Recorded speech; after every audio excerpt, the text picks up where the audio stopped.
வணக்கம், நான் உங்கள் Shabtheena. Welcome back to Shabtheena's kitchen. எல்லாரும் எப்படி இருக்கீங்க? நல்லா இருக்கீங்களா? சூப்பரான ரெசிபி நீங்கள் பார்க்க போகிறோம். அதுவும் பர்டிகுலராக இன்றைக்கி பார்க்க போகிற ரெசிபி என்னென்னா ஸ்வீட் கார்ன் பாயாசம். இந்த ஸ்வீட் கார்ன் பாயாசம் எதுக்காக பண்ணுங்கன்னா, நம்ம வீட்டில் இருக்க குழந்தைங்களுக்கு வந்து சம்திங் டிஃப்ரெண்ட்டாக பண்ணணும்னு சொல்லிட்டு ஆசைப்பட்டேன். அதனால் இன்றைக்கி நம்ம பார்க்க போகிற ரெசிபி இந்த ஸ்வீட் கார்ன் பாயாசம்.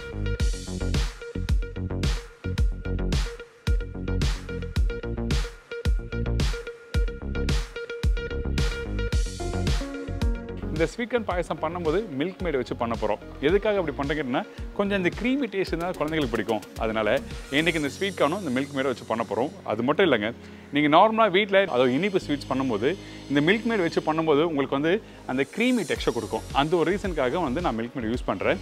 குழந்தைங்க மட்டும் இல்லை, குழந்தைங்களும் பெரியவங்க எல்லாரும் விரும்பி சாப்பிட்ற அளவுக்கு இந்த மாதிரி டேஸ்ட்டில் நீங்கள் கொடுக்கலாம் மில்க் மேட் வச்சு.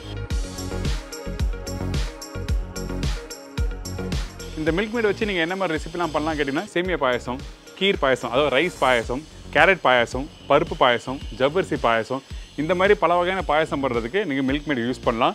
ஏன் சக்கரை பொங்கலில் யூஸ் பண்ணலாம். சக்கரை பொங்கல்னா கல்கண்டு பொங்கல் பண்ணுறேன் பார்த்தீங்களா, அந்த கல்கண்டு பொங்கலில் வந்து மில்க் மேட் வச்சு பண்ணும்போது அந்த க்ரீமி டேஸ்ட் அண்ட் டெக்ஸ்சர் கொடுக்கும். அதனால் இந்த மாதிரி ரெசிபி வந்து நீங்கள் கண்டிப்பாக வீட்டில் ட்ரை பண்ணி பாருங்கள். வாங்க இந்த ரெசிபி எப்படி பண்ணுறது பார்க்கலாம். அதுக்கு முன்னாடி இந்த ரெசிபிக்கு தேவையான பொருட்கள் பார்த்தலாமா? ஸ்வீட் கார்ன் 300 கிராம், சாரப்பருப்பு 20 கிராம், பால் 1 லிட்டர், நெஸ்லே மில்க் மேட் 1 டின், ஏலக்காய் தூள் 1/2 டீஸ்பூன், முந்திரி பருப்பு 20 நம்பர், காய்ந்த திராட்சை தேவையான அளவு, நெய் 3லேருந்து 4 டேபிள் ஸ்பூன். இதாங்க இந்த ரெசிபிக்கு தேவையான பொருட்கள். ஃபஸ்ட்டு நம்ம என்ன பண்ண போகிறோம்னா, நம்மக்கிட்ட இருக்க இந்த ஸ்வீட் கார்னை பிளான்ச் பண்ணி லைட்டாக அரைச்சி அதுக்கப்புறம் யூஸ் பண்ண போகிறோம். அதுக்கு முன்னாடி உரிச்ச ஸ்வீட் கார்ன் தான் 300 கிராம் எடுத்திருக்கேன். நல்லா புரிஞ்சுக்குங்க. அதாவது பீல் பண்ணி எடுத்திருக்க அந்த சோளத்தை வந்து 300 கிராம் கரெக்டாக மெஷர் பண்ணி எடுத்திருக்கோம். இதுக்கப்புறம் நம்ம என்ன பண்ணுறேன், கொதிக்கிற தண்ணியில் இந்த ஸ்வீட் கார்ன் போட்டிருக்கேன். கரெக்டாக ஒரு 4லேருந்து 5 நிமிஷம் நீங்கள் கொதிக்க விடுங்க. அதுக்கப்புறம் வடிகட்டி நீங்கள் எடுத்துடலாம். ஏன்னா இந்த ஸ்வீட் கார்ன் ரொம்ப நேரம் கொதிக்க விட்டாலும் அதோட சத்து அந்த டேஸ்ட் எல்லாம் போக ஆரம்பிச்சிடும். அதனால் கரெக்டாக ஒரு 5 நிமிஷம் நீங்கள் சுடு தண்ணியில் போட்டு கொதிக்க விட்டு எடுத்திங்கன்னா இந்த மாதிரி ஸ்வீட் கார்ன் ரெடி ஆகிடும்.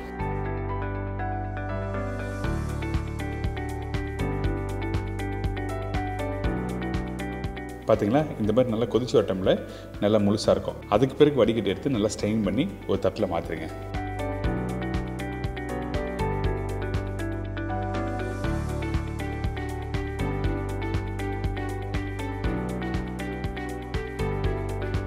இதுக்கப்புறம் நம்ம என்ன பண்ணுறோம், மிக்ஸி ஜாரில் போட்டு அரைக்க போகிறோம். அரைக்கிற பக்குவம் என்ன கேட்டால் கொஞ்சம் ஒரு 90% அளவுக்கு நீங்கள் அரைச்சிருக்கணும். அதாவது நீங்கள் நல்லா ஃபைன் பேஸ்ட்டாக அரைச்சிங்கன்னா கண்டிப்பாக பாலில் போட்டு குக் பண்ணும்போது ஒரு ஸ்மூத்தான டேஸ்ட் போயிடும். அப்படி இருந்தால் கண்டிப்பாக சாப்பிட்றதுக்கு நல்லா இருக்காது. கொஞ்சம் குறைன்னு இருக்கணும். அதாவது ஒரு 90% அளவுக்கு அரைச்சா மட்டும்தான் கரெக்டாக இருக்கும். 1-2 மென்று சாப்பிடும்போது அந்த பாலோடு சேர்த்து சாப்பிடும்போது நல்லாயிருக்கும். அதனால தான் 90% அளவுக்கு அரைச்சிருக்கணும்னு சொல்கிறேன்.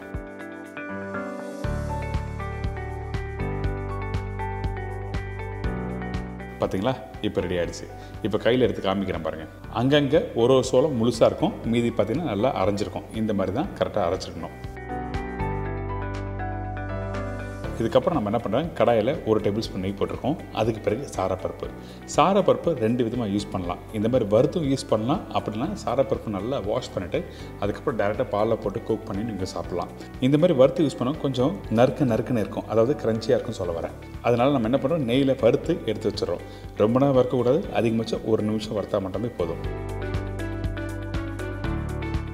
இதுக்கப்புறம் நம்ம என்ன பண்ணுறோம், நல்லா வடிகட்டி எடுத்து ஒரு சின்ன பிளேட்டில் மாற்றிடுங்க. அதுக்கப்புறம் நம்ம என்ன பண்ணுறோன்னா, இன்னொரு கடாயில் 1 டேபிள் ஸ்பூன் நெய் போட்டிருக்கோம். ஏற்கனவே அரைச்சி ரெடி பண்ணி வச்சுருக்க அந்த ஸ்வீட் கார்னை வந்து இந்த நெய்யில் போட்டு வதக்க போகிறோம். அதிகபட்சம் ஒரு 2 நிமிஷம் வதக்குங்க. எதுக்காக இந்த மாதிரி வதக்குறோம் கேட்டால் காரணம் இருக்குது.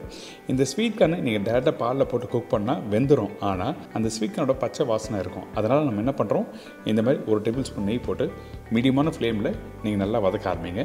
இந்த மாதிரி கொஞ்சம் வதக்கி முடிச்ச பிறகு பார்த்தீங்கன்னா உங்களுக்கு அந்த கீ ஃப்ளேவர் இருக்கும். அதே டைமில் அந்த ஸ்வீட் கார்னோட அந்த பச்சை வாசனை இருக்காது. சரிங்களா, இப்போ இதுவும் ரெடி ஆகிடுச்சு. இதுக்கப்புறம் ஒரு சின்ன பிளேட்டில் ட்ரான்ஸ்ஃபர் பண்ணி வச்சுறேன். ரொம்ப சிம்பிளான ரெசிபி, ரொம்ப ஈஸியான ரெசிபி, எல்லாருக்கும் ரொம்ப பிடிக்கும். அதனால தான் இந்த மாதிரி ஸ்டெப் பை ஸ்டெப்பாக எப்படி பண்ணுறது சொல்கிறேன். இதுக்கு பிறகு நம்ம என்ன பண்ணுறோன்னா, இந்த மாதிரி அகலமான ஒரு கடாயில் பால் ஊற்றுறோம். 1 லிட்டர் பால் கரெக்டாக இருக்கும் இந்த 300 கிராம் ஸ்வீட் கார்னுக்கு. அதனால் இந்த பால் ஊற்றின பிறகு ஃபஸ்ட்டு நல்லா குக் பண்ண ஆரம்பிங்க. அதே டைமில் பச்சை பால் ஊற்றின பிறகு நம்ம என்ன பண்ணிக்கிட்டோம்னா, இந்த மாதிரி மிக்ஸ் பண்ணிகிட்டே இருக்கணும். அப்படின்னா அடி பிடிக்கிறதுக்கு வாய்ப்பு இருக்குது. நீங்கள் பால் வீட்டில் யூஸ் பண்ணும்போது ஃபுல் ஃபேட் மில்க் யூஸ் பண்ணுங்கள். அதாவது கொஞ்சம் கொழுப்புள்ள பால் யூஸ் பண்ணுங்கள். கடையில் வாங்கும்போது பாக்கெட் பால் வாங்குவீங்கள்ல, அந்த பாக்கெட் பாலில் ஃபுல் ஃபேட் மில்க் கேட்டு வாங்குங்க. அப்போ தான் இந்த மாதிரி ரெசிபிக்கு ரொம்ப நல்லாயிருக்கும்.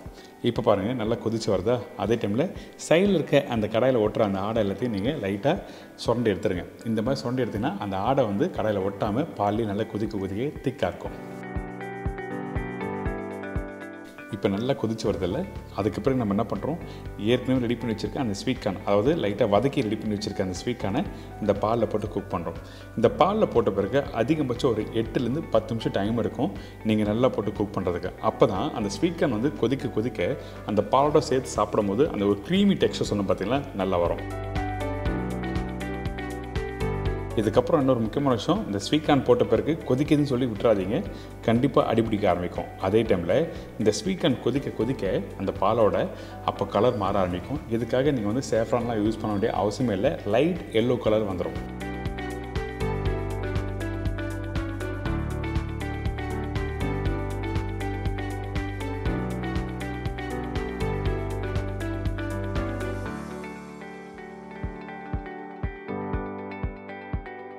அந்த ஸ்வீட் கார்னும் அந்த பாலும் கொதிக்க கொஞ்சம் லைட்டாக அந்த டெக்ஸ்சர் மாறுது.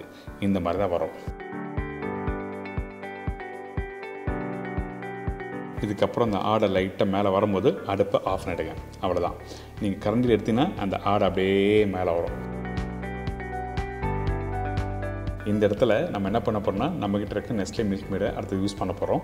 அதுக்கு முன்னாடி இந்த மாதிரி பக்குவத்தில் கரெக்டாக வந்திருக்கணும். அப்போ தான் வந்து நெஸ்லே மில்க் மேடை யூஸ் பண்ணும்போது கரெக்டாக இருக்கும். சரிங்களா? இதுக்கப்புறம் நம்மக்கிட்ட இருக்க நெஸ்லே மில்க் மேட் யூஸ் பண்ணுறோம். எதுக்காக யூஸ் பண்ணுறோன்னா, அந்த க்ரீமி டேஸ்ட்டை நல்லா எடுத்து கொடுக்குறது தான் இந்த நெஸ்லே மில்க் மேட் யூஸ் பண்ணுறோம். நீங்கள் வீட்டில் நான் சொல்கிற மெத்தடில் கரெக்டாக ட்ரை பண்ணி பாருங்கள். அதாவது 300 கிராம் ஸ்வீட் கார்னுக்கு 1 லிட்டர் பால் கரெக்டாக இருக்கும். அதே டைமில் அந்த பால் யூஸ் பண்ணுவோம், ஃபுல் ஃபேட் மில்க் யூஸ் பண்ணணும். அதுக்கப்புறம் 1 டின் மில்க் மேடு கரெக்டான ரேஷியோ சொல்லியிருக்கேன். நீங்கள் இந்த மெத்தடில் நான் சொன்ன அளவில் நீங்கள் வீட்டில் ட்ரை பண்ணி பாருங்களேன், ரொம்ப சூப்பராக இருக்கும். வீட்டில் இருக்கவங்க வந்து ஒரு சின்ன கப்பில் கொடுக்கும்போது இன்னும் கொஞ்சம் கொடுங்களேன் கேட்டு வாங்கி சாப்பிடுவாங்க. அந்தளவுக்கு சூப்பரான ரெசிபி தான் இந்த ஸ்வீட் கார்ன் பாயாசம். இந்த நெஸ்லே மில்க் மேடு ஊற்றின பிறகு நம்ம என்ன பண்ணுறோன்னா, கரெக்டாக ஒரு 5 நிமிஷம் கொதிக்க விடுங்க. அதுக்கு பிறகு நம்ம என்ன பண்ணுறோம், கொஞ்சம் ஏலக்காய்த்தூள்,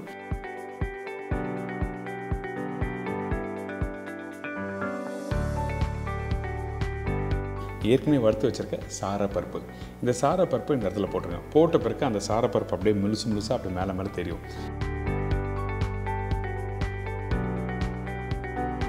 இதுக்கு பிறகு நம்ம என்ன பண்ணுறோன்னா, அடுப்பை ஆஃப் பண்ணிவிட்டு நீங்கள் முந்திரி திராட்சை தாளித்து கொட்ட வேண்டியதான். இப்போ பாயசம் ரெடி ஆகிடுச்சு. இந்த பாயசத்தை நல்லா இன்னும் கொஞ்சம் லைட்டாக திக் பண்ணிங்கன்னா உங்களுக்கு அந்த மலாய் மாதிரி விடும், அதாவது ரப்டி சொல்லுவாங்கள்ல, அந்த மாதிரி வந்துடும். நீங்கள் அப்படியும் வீட்டில் ட்ரை பண்ணி பார்க்கலாம். அதுக்கு பிறகு இந்த மாதிரி பேனில் வந்து முந்திரி திராட்சை தாளித்து கொட்டாமல் இருந்தால் பாயசம் அந்தளவுக்கு கிரேட்ஃபுல்லாக இருக்காதுல்ல. அதனால் நம்ம என்ன பண்ணுறோம், இந்த பேனில் கொஞ்சம் நெய், முந்திரி பருப்பு போட்டிருக்கோம். இந்த முந்திரி பருப்பு போட்ட பிறகு கொஞ்சம் கலர் மாறும். அதுக்கு பிறகு காஞ்ச திராட்சை போடுங்க. இந்த விஷயம் எல்லாருக்கும் தெரியும், இருந்தாலும் நான் சொல்ல வேண்டிய கடமை. அதனால் நம்ம என்ன பண்ணுறோம், இந்த முந்திரி பருப்பு லைட்டாக வறுத்துட்டு அதுக்கப்புறம் இந்த காஞ்ச திராட்சை போட்டிருக்கோம். உங்களுக்கு பிடிச்ச மாதிரி கொஞ்சம் அதிகமாகவும் போடலாம், ஒன்றும் தவறு எதுவுமே இல்லை. அந்தளவுக்கு அந்த முந்திரி பருப்பு திராட்சை இருந்தால் நல்லாயிருக்கும்.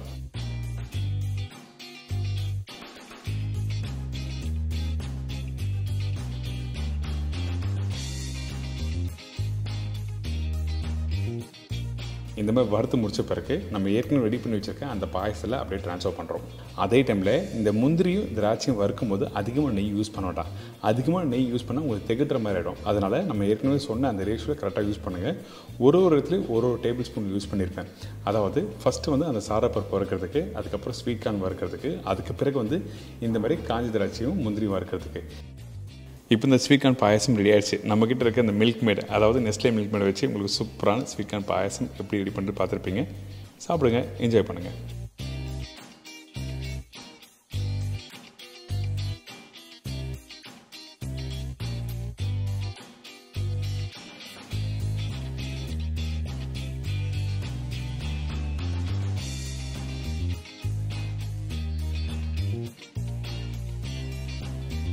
எனக்கு இந்த ஸ்வீட் பாயாசம் எப்படி ரெடி பண்ணுறது எல்லாம் தெரிஞ்சிருக்கும். கண்டிப்பாக ட்ரை பண்ணி பாருங்கள். இந்த பொங்கலுக்கு வந்து ஒரு சூப்பரான ஸ்டைலில் இந்த மாதிரி ரெசிபி நீங்கள் வீட்டில் எப்படின்னா குழந்தைங்களும் விரும்பி சாப்பிடுவாங்க, பெரியவங்களும் நல்லா விரும்பி சாப்பிடுவாங்க. அது மட்டும் இல்லை, இந்த ரெசிபி எப்படி பண்ணணும்னு சொல்லிட்டு உங்கள் எல்லாருக்கும் தெரிஞ்சிருக்கும். இதோட இன்னொரு சூப்பரான ரெசிபி, சம்திங் டிஃப்ரெண்டான ஸ்டைலில் ஒரு ரெசிபி பண்ணணும்னு வச்சிங்கன்னா இந்த பொங்கலுக்கு சாக்லேட் பொங்கல் ட்ரை பண்ணி பார்க்கலாம். இந்த சாக்லேட் பொங்கல் எப்படி பண்ணுறது சொல்லி அதோட லிங்க்கும் நான் உங்களுக்கு கொடுத்துருக்கேன்.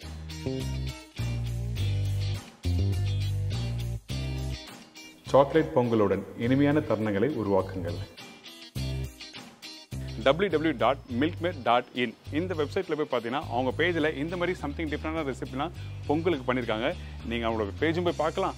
அது மட்டும் இல்லை, நம்மளுக்கு பிடிச்ச மாதிரி நிறைய ரெசிபி அவங்க கொடுத்துருக்காங்க. ட்ரை பண்ணி பாருங்கள், என்ஜாய் பண்ணி பாருங்கள்.